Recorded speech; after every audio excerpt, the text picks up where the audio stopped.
Let's be real. There's something powerful about silence, especially when it comes after you've been the one putting in all the effort, sending the texts, keeping the spark alive. But what actually happens when you just stop? What runs through his mind when your name no longer pops up on his screen? If you've ever wondered what goes on in a man's head when you stop reaching out, you're about to find out. When you stop contacting a man, the first thing that usually gets triggered isn't his deep emotional attachment, it's his ego. Most people think men immediately feel hurt or abandoned, but the truth is, for many men, it's not love they miss first, it's attention. Especially if he's gotten used to you being the one initiating, checking in, sending that good morning text. When that pattern breaks, it throws him off.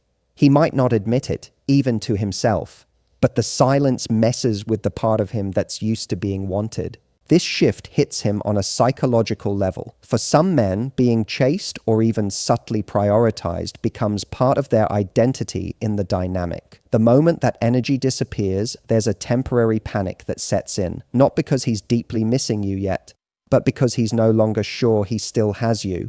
And that right there, not being sure, is a threat to the male ego. It's no longer about whether he wants you, it becomes about whether you still want him. And that question starts echoing in his mind. This ego hit is what often drives his first reaction. That's when you'll notice he suddenly likes your social media post, or he sends a random "hey" or "just checking in" message. It's not love at that moment, it's curiosity and control. He's trying to see if the connection is still there without having to invest much. It's like he's throwing out a fishing line just to see if you'll bite. And when you don't, that's when the real discomfort begins. Because now it's not just about ego, it's about uncertainty. The absence of your attention creates an emotional vacuum. Before, he may have taken your messages and check-ins for granted, but now he has time to notice the silence. He may replay old conversations or reread your texts looking for clues. The part of him that was passive before starts to awaken, but it's not always emotional clarity, it's frustration. He wonders if you're pulling back or worse, if someone else has your attention now. And that thought burns, not because he's afraid of losing something beautiful, but because he's no longer the center of it. Here's the truth most people won't tell you. Silence is powerful, not because it punishes, but because it creates space, and space reveals value. When your energy is constant, it becomes wallpaper, pleasant but invisible. When it's gone, it becomes the one thing he can't stop thinking about. But again, the first wave of that realization hits his pride. He's thinking, wait, she's not texting me? Did I do something? Who else is she talking to? All these ego-based thoughts swirl before any actual emotional depth shows up.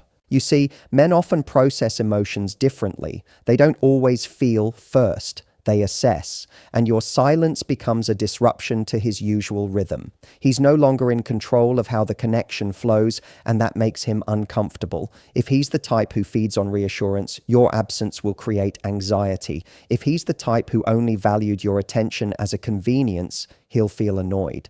But if he has real feelings buried under ego, that's when the deeper process starts. But make no mistake, it doesn't start right away. His pride always gets hit first. This is why pulling back is revealing. You're not manipulating. You're simply creating contrast. And contrast exposes priorities. If his ego was the only thing holding the dynamic together, he'll act out of wounded pride through passive-aggressive texts, delayed replies, or radio silence of his own. If there's something real beneath the surface, you'll see it come to light over time. But that initial moment, the one that stings the most, isn't about his love for you. It's about losing the validation he was unconsciously relying on, and that sting hits harder than he ever expected. When you stop contacting a man, he doesn't just sit there doing nothing. Once the initial ego hit settles, the next move is usually subtle, but calculated. He begins to test the silence, not because he's ready to pour out his feelings, but because he wants to know if the door is still open. He might not dive in with a deep message or call you late at night confessing how much he misses you. What he'll often do is something much lighter, much safer, a soft reach out that keeps his pride intact. These little tests might look like a random text. Hey, saw something that reminded me of you. Or even a meme he sends out of nowhere. It seems casual on the surface, but underneath it, there's a motive. He wants to know, are you still emotionally available? Will you still respond the way you used to? He's not showing up with clarity or purpose yet. He's dipping his toe back in, trying to see if the water is still warm. It's his way of saying, are you still there if I want you? Without saying it outright. This kind of testing can be incredibly frustrating if you're waiting for something more substantial, because it's not a real effort to reconnect, it's a breadcrumb. It gives him the illusion of control, allowing him to feel like he can still access your attention without committing to anything real. It's emotional gambling. He's risking nothing, hoping to gain reassurance. If you respond quickly, warmly, or with enthusiasm, he gets what he wants. Confirmation that he hasn't really lost you.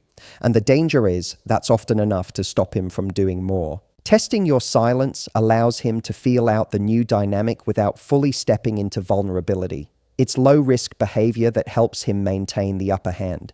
He might even act like nothing happened, like your absence didn't faze him at all. But the truth is, that test wouldn't be happening if your silence wasn't getting to him. He wouldn't be checking the door unless he felt it close. And this is where your response matters just as much as his message, because how you handle that test sets the tone for what happens next. This moment becomes a crossroads. If you respond exactly how you used to, it signals to him that nothing's really changed, that he can still expect your presence, even if he's done nothing to deserve it. That's when many men fall back into passivity, thinking, she's still there, I've got time. But if you don't respond, or your reply is neutral, respectful, and emotionally detached, it changes the power dynamic. Suddenly, he can't quite read you, and uncertainty creates pressure to either step up or back away. The more secure and emotionally aware men will take your calm distance as a sign to reflect. They might recognize that their breadcrumbing isn't enough and decide to show up with more intention. But many will just keep testing in cycles, disappearing, reappearing, sending little feelers out every few days. It's not because they're evil or manipulative. It's because they haven't decided what they want. They don't want to lose you, but they're not ready to commit either. And so they test your silence like someone peeking through a locked door, hoping it'll magically open. This is why your boundaries during silence are so powerful. You're not just showing him what you will or won't tolerate, you're showing yourself too. When you don't chase, don't explain, and don't overextend, you make it clear that access to your emotional world requires more than a lazy, hey. You teach him that the connection needs substance, not scraps. And that shift forces a choice. He can either rise to the new standard, or he can stay stuck in his pattern of low-effort testing. But that test, the one he sends when the silence gets too loud, is the beginning of that decision. When you stop contacting a man, what begins as silence on your end slowly turns into noise in his mind. At first, he may brush it off, maybe even convince himself that he doesn't care. But what he doesn't realize is that emotional absence works in layers. It doesn't hit him all at once. It creeps in gradually. And the longer the silence lasts, the more space there is for emotion to build. You're no longer a constant presence, so now his brain starts filling in the gaps with memory, fantasy, and curiosity. One of the things men often underestimate is how much value you brought just by being consistent. Your check-ins, your thoughtfulness, your energy, it all built a rhythm in his life, even if he never acknowledged it. When you pull that energy away, he starts to notice the void, even if he doesn't fully understand it. At first, it might show up as restlessness. He's not sure what's off, but something feels different. He starts checking his phone more often, noticing the absence of your name, and wondering why it feels a little colder around him. It's in that space that feelings begin to rise. Emotions that may have been buried under convenience or taken for granted comfort now come to the surface. He starts replaying moments, conversations you had, things you said, the way you made him feel. Memory becomes more powerful when you're not around to create new ones. That's when he starts realizing that your presence wasn't just noise, it was emotional nourishment. The deeper part of him, the one that might have been asleep while you were showing up for him, begins to wake up. In the silence, even small things start to carry weight. A photo of you, a place you went together, a song that reminds him of you, it all hits harder now, because you're not there to balance it with presence. It's just him, alone with the impact you left behind. This emotional intensification can feel overwhelming for someone who never took the time to fully process how they felt when you were still reaching out. Now he's forced to feel without distraction. And the longer the silence stretches, the more those feelings take over. But here's what's important to understand. It's not always love that he's feeling. It's the weight of emotional contrast. He didn't fully appreciate your value when you were accessible. Now that you're not, he's feeling the gravity of what he lost. The feeling may present itself as missing you, but it's deeper than just longing. It's regret, it's recognition, and in some cases, it's panic. Because he's now being reminded that connection isn't guaranteed. And once it's gone, the emotional cost is much heavier than he expected. This is often the moment when emotional awareness begins. The silence forces him to face what he's been avoiding. He starts thinking about the kind of connection he really wants and whether he sabotaged something meaningful. But those feelings only intensify if there was already something real underneath the surface. If he felt a genuine bond with you, the emotional absence acts like an amplifier. The space doesn't dilute the connection, it strengthens it. Not because you're trying to play games, but because space creates clarity he didn't have before. Some men run from this feeling. It's uncomfortable to sit with, especially if they've never been emotionally vulnerable, but others embrace it. They realize that the feelings growing inside them aren't just about wanting attention, they're about wanting you. And that shift is significant, because now he's no longer just reacting to silence. He's sitting with emotion. He's revisiting how he showed up or didn't. And for the first time, he may begin to understand just how much was there and how much of it he never allowed himself to fully feel. When you stop contacting a man, it doesn't just create space. It triggers something deeply wired in his psychology. Men are conditioned from a young age to associate value with pursuit. What we work for, we respect. What comes easily, we often overlook. When you were constantly reaching out, showing up, giving emotional availability, the dynamic became predictable. But when you pull back, when you go quiet, it disrupts the pattern. That disruption can spark the part of him that wants to chase, not because he's playing games, but because challenge creates focus. Men don't chase every time they lose access. They chase when they sense that something of value might slip away.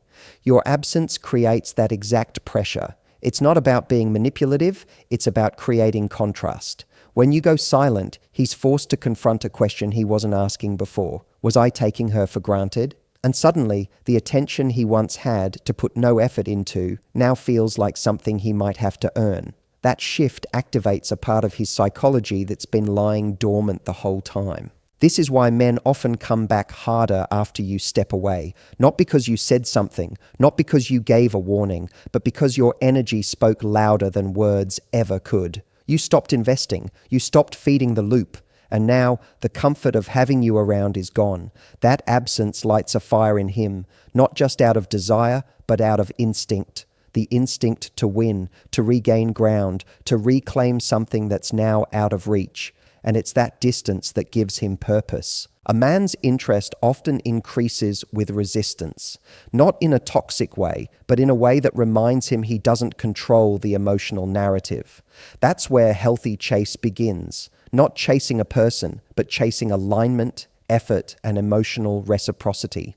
When you were always available, he didn't need to show up. He could coast. But now, if he wants access, he has to engage. He has to prove. And that small internal shift from assuming to earning is where real connection can either begin or fail to form altogether. The chase doesn't mean chasing someone who's playing hard to get. It means being drawn to someone who values themselves enough not to overgive.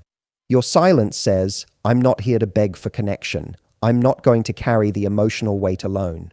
And that boundary creates polarity. That polarity is powerful. It's what makes him pause, what makes him question, what makes him say, wait a second, did I miss something important here? That pause is the start of the chase because now his effort is required. This activation of effort looks different in every man. Some will suddenly become more expressive. Some will start reaching out consistently. Others might try to show up physically, offering their time or gestures. Whatever form it takes, the key is that it's initiated by your pullback. That's the beauty of silence. It doesn't force anything. It invites revelation. If he genuinely wants to build something real, your absence won't scare him off. It'll push him forward. If he only wanted you when it was easy, the chase will feel like too much work. This is the part where his actions tell you everything. If he starts chasing but with half-hearted energy, just enough to get your attention back, but not enough to match your emotional standards, that's not pursuit. That's manipulation. But if he starts moving with clarity, with intention, with consistency, then you know the instinct to chase has tapped into something deeper. He's no longer just reacting to a gap. He's responding to value. And that response, if genuine, becomes the real test of what he's willing to show up for. Silence does something that constant communication never can. It creates space for reflection. When you stop contacting a man, he no longer has access to the emotional comfort you used to provide. And in that stillness, something powerful begins to happen. He starts to look back, not just at the last conversation, but at the entire dynamic, at who you were in his life, at what you brought to the table. And for the first time, he sees it without distraction, without noise, without you reminding him through your presence. Reflection isn't instant. At first, he may distract himself with friends, work, or superficial conversations, but eventually, when all the noise settles, the mind turns inward. And when it does, memory plays like a movie. Little moments he barely noticed before begin to take up more space in his thoughts. The way you supported him, the way you listened without judgment, the way you laughed at his jokes when he wasn't even trying to be funny, these details resurface, not because you're asking to be remembered, but because emotional absence brings depth into focus. This is where clarity begins to form. Clarity about what he had, how he handled it, and whether he showed up the way he should have. Sometimes this reflection brings guilt. He remembers how much effort you put in while he coasted. Sometimes it brings gratitude. He realizes how rare it was to be seen the way you saw him. But either way, it brings awareness.